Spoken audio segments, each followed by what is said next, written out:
खुलुमबाय रंजालि बैसागु गोदान बोसोरनि बयनिसिमबो अननाय आरो खुलुमनाय बावहरग्रोनाय जाबाय।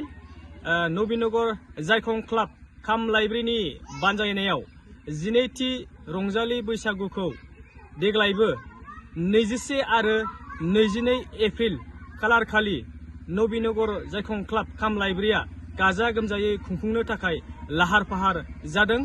बेनिखायनो गासिबो रायजो राजाखौ लैहोर लैहोर फैनानै बाहागो लाफैनो थाखाय गुरै खावलायहरनाय जाबाय।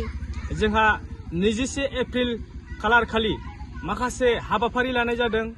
बे हाबाफारियानो जाहैबाय जोंहा दुरुं बोनाय बादायलायनाय, दैहु बुख्रुबनाय बादायलायनाय आरो खानाय हांसो हमनाय बादायलायनाय आरो भलिबल गेलेनाय बादायलायनाय बेफोरबायदि हाबाफारिखौ जोङो लाफानाय जादों।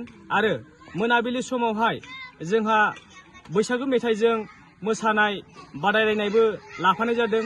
बेवहाय जोंहा जोंनि नबीनगर जायखं क्लाब खाम लाइब्रेरिनि बानजायनायाव जोंहा सेथि आरो नैथि आरो थामथि बान्था होनाय जागोन।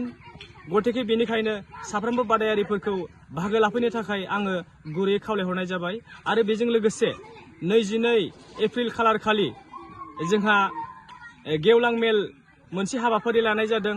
बे गेवलां मेलावहाय जोंहा गोबां आलासिफोर नुजाफैगोन आरो मोनाबिलि समाव जोंहा माखासे देंखोगिरि जोंहा लेंहरनाय जादों। बे देंखोगिरिफोरा जोंनि नैबे खुंगा 12थि रंजालि बैसागु फोरबोआव मैखोमैनो बाहागो लागोन। बिथांमोनहा देंखोगिरियानो जाहैबाय खुरुना राभा आरो खनसाय ब्रह्म।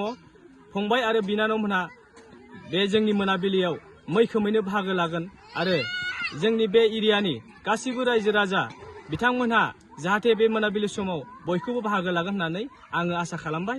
गोजोन्थों।